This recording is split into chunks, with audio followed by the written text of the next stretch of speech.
అల్లూరు జిల్లా ఏజెన్సీ ప్రాంతం ఉక్కుంపేట మండలానికి చెందిన మనకి అంటే ఒక వాలంటీర్స్ మన ముందు ఉన్నారు. మరి ఈ మధ్య కాలంలో మరి ప్రభుత్వం వారికి విధుల్లోకి తీసుకోకపోవడం వల్ల ఈ మధ్య కాలంలో మరి వాళ్ళు రిలే నిరాదీక్షలు అలాగే ర్యాలీలు కూడా చేపట్టారు. మరి వాళ్ళు చేసిన ర్యాలీలు నిరాదీక్షలకి ప్రభుత్వం నుంచి ఏమైనా స్పందన వచ్చిందా, మరి వాళ్ళకి ఏమైనా ప్రతిఫలం దక్కిందా లేదా అనేది వారిని అడిగి తెలుసుకుందాం. ముందుగా వాలంటీర్లు నమస్కారం అండి. ముందుగా మీకు నూతన సంవత్సర శుభాకాంక్షలు. Thank you sir. అదే మరి మీరు ఈ మధ్య కాలంలో మరి మీరు ర్యాలీలు నిరాదీక్షలు అయి చేశారు కదా, మరి ఏమైనా స్పందన ఏమైనా వచ్చిందా ప్రభుత్వం నుంచి కానీ? ముందుగా మీడియా మిత్రులందరికీ నమస్కారం. మేము ఉక్కుంపేట మండల వాలంటీర్స్ అండి. నా పేరు చీడిపల్లి వెంకటేశ్వర్లు. మేము రిలే నిరాహార దీక్షలు అనేది అలాగే ర్యాలీలు అనేది మేము చేయడం జరిగింది. కానీ ప్రభుత్వం మాత్రం మాకు ఎటువంటి మంచి సమాచారం అనేది ఇప్పుడు దాకా ఇవ్వలేదు. దీనివల్ల మాకు చేసినటువంటి దీక్షలు చేసాం కానీ సుఖం లేనటువంటి పరిస్థితుల్లో అనిపిస్తుంది మాకు. కనీసం చేసిన మేము దీక్షకి కనీసము ప్రభుత్వం నుంచి సానుభూతిపరమైనటువంటి విషయాలైనా బయటకు రావాలి. కానీ అది కూడా మాకు కనీసం ఎటువంటి స్పందన అనేది లేదు. కాదు మేడం గారు, ఇప్పుడు మరి మీరు ఒక లేడీగా అంటే మరి 5,000 జీతానికి మీరు ఎలా పనిచేశారు? అంటే అంటే పరిస్థితుల ప్రభావం బట్టి 5,000 రూపాయలు ఇప్పుడు చాలవు. మీరు దాన్ని ఎందుకు ఎన్నుకున్నారు మరి? సార్ నిరుద్యోగం సార్, ఎంతైనా సరే 10th ఇంటర్ డిగ్రీ ఇంతకు మించి గార్డియన్స్ బోల్డ్ మంది చాలా పెద్ద పెద్ద చదువులో చదివినారు సార్ వాలంటీర్లలో.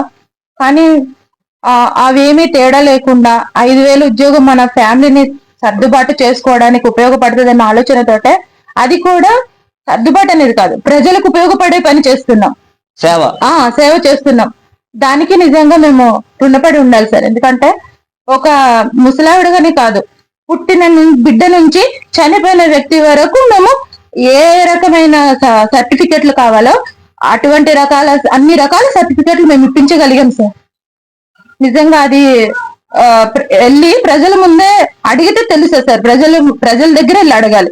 ఆ సర్టిఫికెట్ లో కూడా మరి మీరు డబ్బులే తీసుకునేవారు అనేవారు, మరి అది తప్పు సార్. అది అంటే మీరు తీసుకున్నారని నేను అనట్లేదు, అంటే మీ దగ్గర కూడా కొన్ని వచ్చే ఉంటాయి.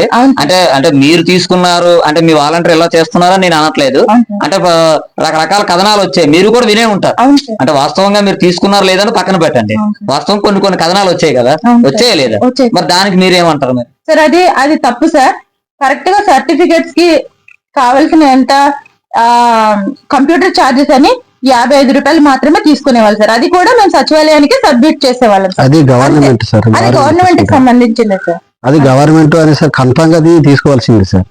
గవర్నమెంట్ అది ఒక అప్లికేషన్ కి 50-20 అనేది వాళ్ళు కేటాయించేసి ఒక అప్లికేషన్ కి తీసుకుంటారు. అది ఆ డబ్బు కూడా కేవలం గవర్నమెంట్ కి చెందుతుంది సార్. సిఎస్సి సెంటర్ లో ఒకవేళ చేయించుకుంటే సర్టిఫికేట్ చేయించుకుంటే తిరగడానికి అవి చేయించుకోవడానికి 100 రూపాయలు ఒక సర్టిఫికేట్ సార్. క్యాస్ట్ అయినా ఇన్కమ్ అయినా సరే చేయించుకోవడానికి 110 రూపాయలు అవుతుంది అక్కడ సిఎస్సి సెంటర్ లో. కానీ మనకి సచివాలయంలో మాత్రం కేవలం కంప్యూటర్ ఛార్జెస్ మాత్రమే 50 రూపాయలు వేస్తారు, అంతే సార్. ఇంకా అంతకు మించి మరి మీరు అంటే నిరుద్యోగము అని చెప్పని అంటున్నారు కదా, మరి ఏదో 5,000కి మీరు పనిచేసేవారు, వెళ్ళండి గుడ్డు అంటే ఏదో పని చేసుకునేవారు. మరి ఇప్పుడు అది కూడా ఈ రోజు మరి మీకు లేదని చెప్పని మీరు వేళ రోడ్లు ఎక్కారు. మరి ఈ రోజు మీరు ఏం చెప్పాలనుకుంటున్నారు ప్రభుత్వానికి? ఒకటే సార్ చెప్పాలనుకుంటున్నాం, మేమేమి కొత్తగా హామీలు అయితే అడగట్లేదు సార్. ఎన్నికలకు ముందు మన చంద్రబాబు నాయుడు గారు కానివ్వండి, పవన్ కళ్యాణ్ గారు కానివ్వండి, కూటమి ప్రభుత్వం ఏదైతే చెప్పారో ఆ హామీలు మాత్రమే అడుగుతున్నాం సార్. మీరు 5,000కి పవన్ కళ్యాణ్ గారు చెప్పారు, ఏటమ్మా అక్క చెల్లెమ్మలకి 5,000 ఏం సరిపోతాయి, 5,000కి 5,000 కల్పించే ఉద్దేశం నాది, మీకు తీసేయడానికి ఏమి ఉండదు, మీకు కంటిన్యూ చేస్తాము అనేసి పవన్ కళ్యాణ్ గారు అన్నారు. చంద్రబాబు నాయుడు గారు కూడా చెప్పారు, వాలంటీర్ తీయడానికి సమస్య లేదు, మేము తీయము అని కూడా చెప్పారు. 10,000 జీతం పెంచుతామని కూడా అన్నారు. అదే మన డోలా బాల వీరంజనేయులు సార్, ఆ సార్ అయితే రెన్యువల్ లేకపోయినా సరే మిమ్మల్ని మేము రెన్యువల్ చేసే బాధ్యత మాది అన్నారు. అంటే గవర్నమెంట్ ఇచ్చిన హామీ ఈ రోజు అడుగుతున్నారు. అంతే సార్, మేము కొత్తగా ఏం డిమాండ్లు ఏమి చేయట్లేదు. మాకు కొత్తగా ఈ ఉద్యోగం కాకపోతే ఇంకొక ఉద్యోగం అని ఇవ్వండి ఇలాగని మేము డిమాండ్ ఏం చేయలేదు. ఉన్నదాన్ని మాకు ఇస్తే చాలు. ఇప్పుడు ఉన్న ఇప్పుడు మరి ప్రజల నుంచి మీకు ఏమైనా సహకారం అందుతుంది అంటారా? ప్రజల నుంచి ఫుల్ మద్దతు మా వైపు ఉంది సార్. ప్రజల నుంచి ఫుల్ సహకారం అనేది మా నుంచి ఉంది. మాకు ఫుల్గా సహకరిస్తున్నారు. మేము అప్పుడు వాలంటీర్స్ వ్యవస్థలో ఉన్నప్పుడు ఏ ప్రజానికానికైనా సరే మేము అవినీతి రహితంగా లేకుండా మేమనేది సేవలు అందించడం జరిగింది. దానివలన మాకేంటంటే ప్రజలు ఈ రోజు వాలంటీర్స్ లేకపోవడం వల్ల అనేకమైన ఇబ్బందులు గురవుతున్నారు. దీనికైనా కాదు దేనికైనా సరే పెన్షన్ తీసుకోవడం నుంచి మొదలుపెట్టి సర్టిఫికేట్ చేసేదాకా. అదే కాకుండా ఇప్పుడు ఏదైనా చిన్న చిన్న సమస్యలు ఉన్నా కూడా మా తరపున కొన్నిసార్లు అయిపోయేది. ఇప్పుడు ఉదాహరణకు మా గ్రామంలో ఏదైనా సమస్య వచ్చింది అనుకోండి, వాలంటీర్స్ ఉన్నారు కొద్ది మాట్లాడితే బాగుంటది అన్నటువంటి ఆలోచన దాకా వెళ్ళిపోయారు ప్రజలు. అంటే ఒక పెద్ద మనిషిగా ఆ విధంగా కూడా మమ్మల్ని గౌరవించుకొని ఆ గ్రామానికి ఏది జరిగినా సరే మా నుంచి ఫస్ట్ ఒక మెట్టు మా దాటి నుంచి చివరి దాకా గవర్నమెంట్ దాకా వెళ్ళే స్థాయి దాకా ఈ వ్యవస్థ కొనసాగింది. సార్ మరి ఇప్పుడు అంటే చాలా సంఘాలు మరి ప్రతిదానికి కూడా అంటే ప్రజా సమస్యల కోసం పోరాటాలు చేస్తుంటారు కదా, మరి మీ వాలంటీర్లకి సంఘాల తరపు నుంచి కానీ పార్టీల తరపు నుంచి కానీ ఏమైనా మద్దతు ఉందా? ఒకటి సార్, ఈ రోజు వాలంటీర్ అనేవాడు ఆ రోజుల్లో ఎంతో సేవ చేశాం. ఆ సేవ చేసిన దాంట్లో మాకు ప్రజలు మాత్రమే కొద్దిగా సహకరిస్తున్నారు. ఆ రోజు సేవాభావం పొందిన ప్రతి ఒక్కరు కూడా మాకు వాలంటీర్స్ కావాలని మాకు ఫుల్ మద్దతులో ఉన్నారు. మళ్ళీ CITU ఆ ఒక యూనియన్ అనుబంధ సంస్థ అనేది మాకు ఒక అండగా ఉంది. అంతకు మించా మరొక కోణంలో చూసుకుంటే మాకు ఏ రాజకీయ పార్టీ కూడా ఇక పూర్తి స్థాయిలో మాకు మద్దతు ఇవ్వలేదు. నిజంగా చెప్పారంటే వైసీపీ ప్రభుత్వం ఆ రోజులు మాకు కేటాయించింది వాలంటీర్ వ్యవస్థ అనేది. ఇప్పుడు వాలంటీర్ వ్యవస్థ అని వైసీపీ ప్రభుత్వం కూడా ఇప్పుడు మాకు మద్దతుగా నిలవట్లే, వదిలేశారండి. ఇక వదిలేశారు మమ్మల్ని. ఇప్పుడు మేము ఇన్నిసార్లు నిరాహార దీక్షలు చేస్తున్నప్పటికీ కూడా కనీసమైన వైసీపీలో మండల నాయకులు పోనీ పెద్ద పెద్ద ప్రజాప్రతినిధులు రాకపోయినా మండల స్థాయి నాయకులు అయినా సరే మినిమం మా దగ్గర వచ్చి మద్దతుగా నిలబడి తప్పకుండా ప్రభుత్వం ఈ వాలంటీర్స్ కి మీరు విధుల్లో తీసుకోవాలనే మాట ఒక్క నాయకుడికి మాకు చెప్పలేదండి. ఇది మేము చాలా బాధపడుతున్నటువంటి విషయం ఇది. అందువల్ల మాకు కేవలం ఒకే ఒక వ్యవస్థ మమ్మల్ని వాళ్ళు రావట్లేదంటే ఇంకో కోణంలో ఏంటంటే అంటే ఇప్పుడు మీకు గవర్నమెంట్ 10,000 మీకు పెంచుతారన్నారు కదా, 5,000 అంటే మరి మీరు టీడీపీకి పనిచేస్తారనే ఉద్దేశంతో రాలేదంటారా? అంటే ఇప్పుడు సపోర్ట్ ఇవ్వలేదంటారా? ఇప్పుడు అది మాకు కన్ఫ్యూజ్ గా ఉంది సార్. ఇప్పుడు ఎలా అంటే మీకు అర్థం అవ్వట్లేదు. ఇప్పుడు మీరు వాళ్ళు రావట్లేదని అన్నారు, మద్దతు ఇవ్వట్లేదని చెప్పి అంటున్నారు. ఓకే, అంతవరకు ఓకే. ఒకవేళ వాళ్ళు రాకపోవడానికి గల కారణం ఏంటంటే టీడీపీ అంటే ఇప్పుడు కూటమి ప్రభుత్వం 5,000కి మీకు 5,000 పెంచిస్తాము అని చెప్పి అన్నారు కదా. ఒకవేళ మీరు టీడీపీ గవర్నమెంట్ పనిచేస్తారనే ఉద్దేశంతో వాళ్ళు రావలేదంటారా? ఇప్పుడు మాకు తెలిసినటువంటి విషయం అంటే సార్, మేము పద్ధతిగా వైసీపీ ప్రభుత్వంలో పనిచేసి ఉన్నామన్న సంగతి ఈ ఒక సంఘటన విధంగా ఇప్పుడు ఈ ప్రభుత్వం నిలబెట్టింది మాకు. ఇప్పుడు ప్రెసిడెంట్ మాకు వాలంటీర్ వ్యవస్థని పూర్తి స్థాయిలో ప్రభుత్వం నిర్ణయం తీసుకొని మాకు ఏది కూడా కరెక్ట్ స్పందన లేదు. ఇప్పుడు ఈ సందర్భాలలో కొన్ని మాత్రం వచ్చింది. ఇప్పుడు ఏమొచ్చిందంటే వైసీపీ ప్రభుత్వము వాలంటీర్ వ్యవస్థ ఉండడం వల్ల వైసీపీ ప్రభుత్వం పోయిందనేటువంటి టాక్ కూడా కొన్నాళ్ళు బాగా రచ్చ అయింది. అవును. ఇప్పుడు ఇది యాక్చువల్గా అయితే కానీ మా పని మా వృత్తి మేము చేసుకుని పోయాం. కానీ అనవసరంగా ఇప్పుడు మాకు నిందలేసి రాజకీయ పరంగా మమ్మల్ని మధ్యలో ఇరికేస్తారు. ఇప్పుడు ఇటు టీడీపీ వాళ్ళు ఏమనుకుంటారంటే పక్కా వీరు వైసీపీ కార్యకర్తలు అంటారు. ఇప్పుడు వైసీపీ వాళ్ళ నాయకులందరూ కూడా వీరు టీడీపీకి మద్దతు ఇప్పుడు పూర్తిగా ఇచ్చేస్తున్నారు అన్నటువంటి అనుభవంతో వీరు మాకు మద్దతు ఇవ్వకుండా అయిపోతుంది. ఇప్పుడు ఈ విధంగా చూసుకున్నా సరే మాకు ఈ రెండు వైపుల నుంచి కూడా ఇటు ప్రతిపక్షం ఇటు అధికార పార్టీ ఈ రెండు పార్టీలు కలిపి కూడా మాకు మా వాలంటీర్ వ్యవస్థని ఇక ఎవరు కూడా పూర్తి స్థాయిగా స్పందించి మాకు మళ్ళీ విధుల్లోకి తీసుకోవడానికి పూర్తిగా మద్దతు ఇవ్వట్లేదు సార్. ఇప్పుడు ర్యాలీలు దీక్షలు చేపడుతున్నారు. మీరు గతంలో కూడా మొన్న చేసేటప్పుడు మీరు ఒక స్టేట్మెంట్ ఇచ్చారు, మాకు ఈ సమస్య పరిష్కారం చెయ్యాలని ఇప్పుడు వరకు మీరు సామరస్యంగా అడుగుతున్నారు. మరి ఇప్పుడు ప్రభుత్వం దిగి రాకపోతే రాబోయే రోజులు ఏం చేయాలనుకుంటున్నారు? సార్ ఇది చాలా సీరియస్ మ్యాటర్ సార్. ఉన్నట్టు చెప్పేస్తున్నాం. ఇప్పుడు ఆల్రెడీ మేము తగ్గడానికి గల కారణం ఒకటి ఉంది. ఇప్పుడు స్టేట్ యూనియన్ మా ఒక సర్పంచ్ గారు హుమాయూన్ బాస్ ఉన్నారు. అతను ఒక నిర్ణయం మేరకు మేము కానుకున్నాం. ఇప్పుడు అల్లూరి సీతారామరాజు జిల్లాలో మాత్రమే రిలే నిరాహార దీక్షలు చేస్తాం. ఇప్పుడు విజయవాడలోని మా యొక్క యూనియన్ సంఘము CITU ఆధ్వర్యంలోని 50 గంటల ఒక నిరాహార దీక్ష చేశారు. అందులో కూడా ప్రాణాపాయం కింద కొంతమంది అంటే అవస్థకు గురైపోయారు. అలాంటి పరిస్థితుల్లో కూడా ప్రభుత్వము కనీసమైనటువంటి వాళ్ళకి ఇంత ఇలా జరిగిపోయింది కాబట్టి ఏదో ఒకటి సానుభూతి పరంగానే సరే ఒక మాట చెప్పాలి. కానీ అక్కడ కూడా ఎటువంటి సంఘీభావం తెలపలేదు. కనీసం మా మీద కొద్దిగానే దృష్టి పెట్టి వాలంటీర్ వ్యవస్థ అనేది ఉన్నది, పలానా టైంలో మేము కేటాయిస్తాము, మీరు ఎందుకు ఇంత దిగులు పడుతున్నారు, ఎందుకు ఇంత దీక్షలు చేస్తున్నారు, మీకు ఇస్తామని ఆ రోజు చెప్పాం కదా, మేము ఇచ్చేదాకా మీరు ఎందుకు వెయిటింగ్ చేయలేకపోతున్నారు అనేటువంటి ఒక మాట చెప్పాలి కదా ప్రభుత్వం.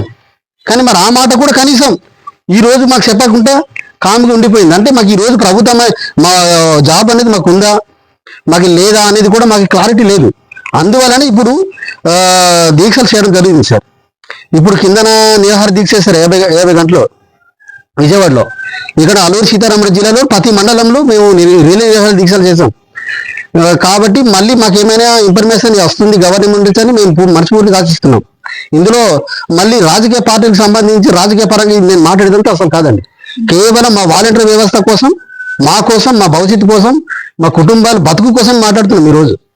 ఇప్పుడు మేము ఆలోచిస్తున్న విషయం ఏంటంటే సార్, ఇప్పుడు ఇందులోనమ్మా మామూలుగా ఈ వాలంటీర్ వ్యవస్థలోని స్త్రీలు ఎంతమంది ఉంటారమ్మా? 1,00,000 దాటి ఉన్నాం సార్ మేము. స్త్రీలు ఈక్వల్ అన్నమాట, జెంట్స్ గర్ల్స్ ఈక్వల్ గానే ఉన్నాం. 2,60,000 మందిలో ఈక్వల్ గానే ఉన్నాం. ఈక్వల్ గా ఉన్నారు. ఏజెన్సీ ప్రాంతాలు ఎంతమంది ఉంటారు సుమారు? సుమారు ఏజెన్సీ ప్రాంతంలోనే ఎక్కువ జనాలు ఉన్నారు. ఇక్కడ ఎక్కువగా మంది లేడీస్ ఉన్నారు. ఎక్కువ మంది ఉన్నారు. అయితే ఇప్పుడు మరి ఈ దీనికోసం మీలో మీకు ఏమైనా భిన్నాభిప్రాయాలు ఉన్నాయా? మొత్తం అందరూ ఏకీభవించే చేస్తున్నారు? ఏకీభవించే చేస్తున్నాం. మొత్తం ఏకీభవించే చేస్తున్నాం. మరి ఇప్పుడు మీరు ఈ సమస్య పరిష్కారం కాకపోతే మీరు ఏమైనా ప్రభుత్వాన్ని కలిసి అవకాశాలు ఉన్నాయా?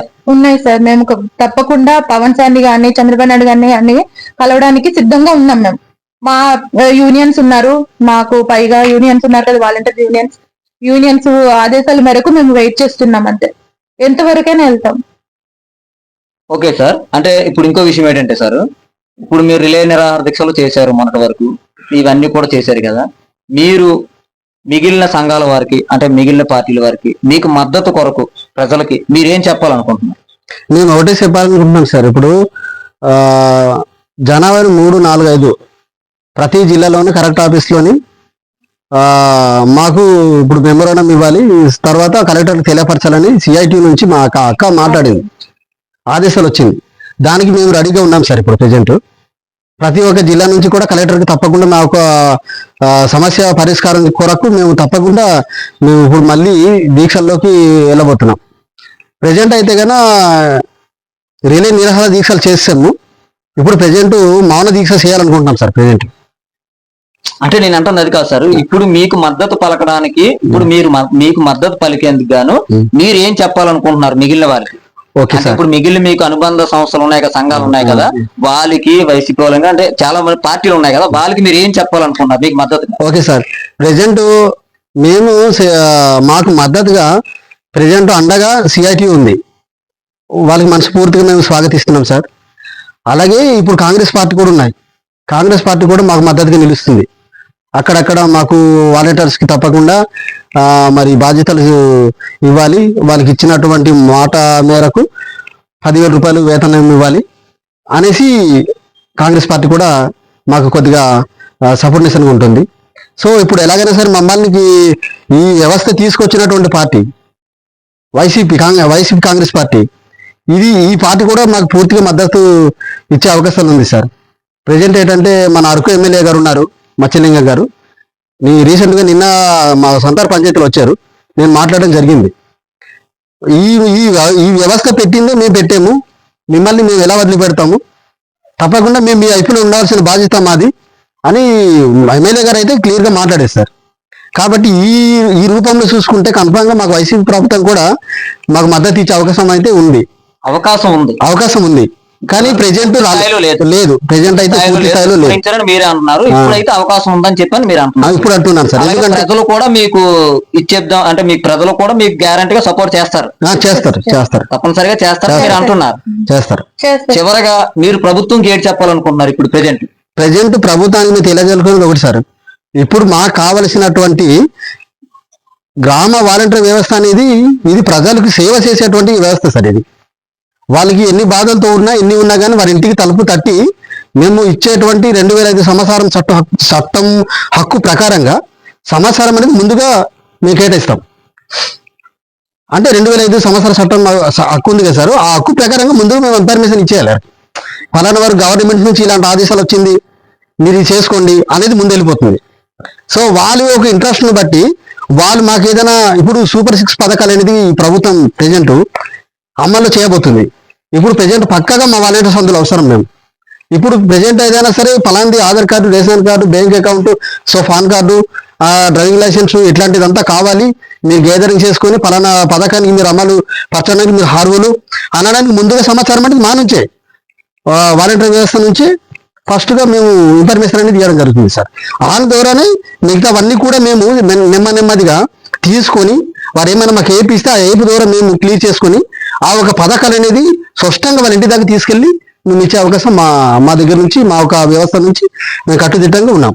ముందు కనుక మీకు వెంటనే విధుల్లోకి తీసుకోవాలంటున్నారు. అవును సార్, దీనివల్ల మేము విధుల్లో తీసుకుంటే అప్పుడు ఆ వైసీపీ ప్రభుత్వంలో ఉన్నప్పుడు ఎలాగైతే ఇంటి నుంచి ఒక అక్కమ్మ గాని, ఒక చెల్లెమ్మ గాని, ఒక తాత గాని, ఒక అవ్వ గాని బయటకు వెళ్ళి చేసుకొని అది ఇబ్బంది పడకుండా ఎలాగైతే కాపాడేమో ఇప్పుడు కూడా ఈ ప్రభుత్వం మమ్మల్ని కనుక వాలంటీర్ వ్యవస్థ నుంచి తీసుకుంటే అవినీతి రహితంగా, అంటే ఎటువంటి డబ్బులు రూపాయి మేము తీసుకోకుండా వారు ఇచ్చేటువంటి సంక్షేమ పథకాలు, అంటే ఇప్పుడు సూపర్ 6 పథకాలు అమలు పరిచారు కదండి, అది తప్పకుండా మేము అందరికీ చేస్తాం. మేము తప్పకుండా ప్రభుత్వానికి ఎట్టి పరిస్థితులు అండగా ఉంటాం. మేము వారు ఏ పని చెప్పితే ఆ పని మేము కన్ఫామ్ గా చేయడానికి మేము సిద్ధంగా ఉంటాం. అచ్చే వ్యతిరేకంగా కాదు సార్. ఇందులో మాకు కావాల్సింది ఏంటంటే జాబ్ అనేది మాకు ఇంపార్టెంట్ కాబట్టి మాకు ముందుగా జాబ్ కావాలి. ఆడు 10,000 ఇస్తాడా 5,000 ఇస్తాడా అనేది మాకు ఇంపార్టెంట్ కాదు. ఇందులో మాకు ఇచ్చే వేతనం ఫస్ట్ ఎంత ఇచ్చారు? 5,000 కదా. ఈ 5,000తో ఫస్ట్ మాకు స్టార్ట్ చేసి నెమ్మదిగా ఒక 2,000 పంచి 10,000 చేసినప్పుడు మాకు సంతోషాలు. మాకు డిసిజన్ అది, మాకు యూనియన్ తీసుకున్న నిర్ణయం అది. కాబట్టి మాకు కావాల్సింది ఏంటండి, ఈ రోజు మాకు ఈ సంక్షేమ పథకాలు, సూపర్ 6 పథకాలు పక్కగా మేము అందించాలి. మేము ఎటువంటి రూపాయి కూడా బయట నుంచి మేము తీసుకోకుండా, కుటుంబాల నుంచి తీసుకోకుండా మేము అందించాలి. మాకు కావాల్సింది మాకు జాబ్ కావాలి, వాలంటీర్ వ్యవస్థ ఒక జాబ్ కావాలి, అది కూడా ప్రతిష్టంగా ఉండిపోవాలి. ఒక ఉద్యోగస్తుడికి ఎంత హక్కు ఉందో మాకు కూడా అంతే హక్కు ఇందులో కలగాలి. సో దాంతోపాటు చాలా మంది రాజకీయ నాయకులు చేసినటువంటి ప్రలోభాలకు గురైపోయి మొన్న ఎలక్షన్లలో రాజీనామా చేస్తారు ఏం ఆలోచించకుండా. అంటే అది కరెక్ట్ కాదు. ఇప్పుడు వాళ్ళు ఏదో అవగాహన లోపంతో చేశారు. వాళ్ళు కూడా తల్లి పిల్లలు ఉన్నవాళ్ళే కాబట్టి మేము కోరుకునే న్యాయమైన డిమాండ్ ఏంటంటే సార్, 2,64,000 మంది ఉన్నామా, వాళ్ళందరికీ కూడా ఈ జాబ్లో మళ్ళీ ఇన్వాల్వ్మెంట్ చేయాలి. ఇది యాక్చువల్గా అయితే కన్నా అది గొప్ప గుణం. ఇప్పుడు మన డిప్యూటీ సీఎం గారు ఉన్నారు, చాలా మంచి వ్యక్తి అని చెప్తారు. అతను మాట్లాడి తెలుసండి, మీకు ఇచ్చేటువంటి 5,000 రూపాయలకి మీ పొట్ట కొట్టడానికి అసలు నేనేవ్వండి ఆయన ఒక మాట చెప్పారు. తర్వాత అక్క చెల్లెమ్మలకు మీకు నేను అంతా మీ పొట్ట కొట్టేంత ఇబ్బంది పరిస్థితి చేసే మనసు అంతా నేను కాను. 5,000 రూపాయలకి ఇంకో 5,000 కలిపి నేను ఇస్తాను, అలాంటి మనసు నాది. అప్పుడు ప్రతిపక్షంలో అంటే మరి అధికారంలో లేను, ముందు అధికారంలో వస్తే నేను 10,000 ఇస్తాను, అలాంటి మనసు నాది, మీకు ఎందుకు నేను ఇబ్బంది పెడతానని ఆ రోజులు చెప్పారు, క్లియర్గా చెప్పేశారు. అంటే ఆయన చేస్తారంటారు. ఇప్పుడు మీకు గ్యారంటీగా ఆ నమ్మకం మీకుందా? నేనైతే యాక్చువల్గా అయితే పవన్ కళ్యాణ్ సార్ గారు మాటల్ని అవకాశాన్ని నేను స్వాగతిస్తాను సార్. ప్రజెంట్ వాళ్ళు ఏంటంటే కన్నా మన రాష్ట్ర ముఖ్యమంత్రి గారు ఒక మాట చెప్పేశారు, ఖజానాలో డబ్బులు లేవు, ఇప్పుడు ఈ పరిస్థితుల్లో నేనేం చేయాలని అన్నటువంటి మాట చెప్పారు. కాబట్టి మాకు కేవలము ఇది 6వ నెల, ఇప్పుడు ప్రజెంట్ 7వ నెల అవుతుంది. కాబట్టి మాకేం పెద్ద కొంపలు మునిగిపోయింది ఏం లేదు. ఇప్పుడు రాబోయే 2-3 నెలల్లో అయినా సరే మాకు డ్యూటీలో తీసుకుంటారేమో మాకు ఆ నమ్మకం ఉంది. ఓకే, ఎందుకంటే అది మాకు సూపర్ 6 లాంటి పథకాలు కూడా ఇంకా పూర్తిగా అమల్లో లేదు ఈ ప్రభుత్వం. ఇప్పుడు సూపర్ 6 పథకాలు కనుక సంక్షేమ పథకాలు అమల్లో వచ్చిందంటే తప్పకుండా వాలంటీర్స్ అందులో ఉండాలి సార్, లేకపోతే చాలా కన్ఫ్యూజ్ అయిపోద్ది. ఇప్పుడు ప్రభుత్వం అనేది సార్ సూపర్ 6 పథకాలు ఇంకా పూర్తి స్థాయిలో అమల్లో లేదు కాబట్టి మాకు కూడా వాలంటీర్స్కి దూరం పెట్టేదన్నటువంటి చిన్న ఆలోచన విధానంతో మేము తగ్గి ఉన్నాం అనమాట. అదే కనుక ఇది కనుక రిపీట్ అయ్యి కనుక సూపర్ 6 పథకాలు ఎప్పుడైతే అమలు పరిచి మళ్ళీ ఇది కూడా సచివాలయం మేము ఇచ్చేసి చేసుకుంటామంటే మాత్రం ఉధృతంగా అయ్యే పరిస్థితి ఉంది. ఓకే, మరి ఇప్పుడు నేడు మరి వాలంటీర్లు అందరూ కూడా మేము మాకు ఎలాగా కూడా అవకాశం ప్రభుత్వం కల్పిస్తుందనే నమ్మకంతో మేము ఉన్నామని చెప్పని అంటున్నారు. అలాగే మేము ఇక్కడ కేవలం మేము సేవ చేసేందుకే గానీ, అలాగే అంటే సేవ చేసేందుకు ఏంటంటే మేము నిరుద్యోగంలో ఉండడం వల్ల 5,000 రూపాయలైనా సరే మాకు వస్తుంది కదా, మేము దాంతో సార్ బతకొచ్చు అనే ఉద్దేశంతో మేము చేస్తున్నాం అని చెప్పని వాళ్ళు అంటున్నారు. అలాగే ఇప్పుడు ప్రస్తుతానికి సిఐటి కొన్ని సంఘాలు మాకు అలాగే కొన్ని పార్టీలు మాకు మద్దతు చేస్తున్నాయి. రాబోయే రోజుల్లో అందరూ కూడా మాకు మద్దతు చేయాలని చెప్పి వాళ్ళు కోరుకుంటున్నారు. ప్రజలైతే మా వెనకాతలు ఉన్నారని చెప్పిన వాళ్ళు అంటున్నారు. మరి ఇప్పటికైనా సరే ప్రభుత్వం దిగి వచ్చి సాయంగా చేయకపోతే, మాకు ఉపాధి కల్పించకపోతే మాత్రం మరి రాబోయే రోజుల్లో మరి పోరాటం ఉధృతం చేస్తామని చెప్పిన వాళ్ళు అంటున్నారు. ఏదైనప్పటికీ ప్రభుత్వం చేస్తుందనే నమ్మకంతో వాళ్ళు ఉన్నారు కనుక మరి ప్రభుత్వం దిగి వస్తుందా లేదా అనేది మరి వేచి చూడాల్సిందే. ఏదేమైనప్పటికీ ఈ రోజు మీరు కష్టాలు నిజంగా వర్ణార్థమనే చెప్పాలి. మరి ఈ రోజు మా మీడియా ముందుకు వచ్చి మరి మీ కష్టాలు చెప్పుకున్నారు. మరి మా వంతు కూడా మరి మేము మా ద్వారా కూడా మరి మీకు అంటే మీరు మీ కష్టాలు మరి మేము కూడా ప్రజలకు తెలియజేస్తాం. అలాగే అధికారులు కూడా మా ద్వారా మేము తెలియజేస్తాం మా ఛానల్స్ ద్వారా. ఏదైనా మరి మీ సమస్య పరిష్కారం అవ్వాలని చెప్పని మేము కూడా కోరుకుంటున్నాం. Thank you sir.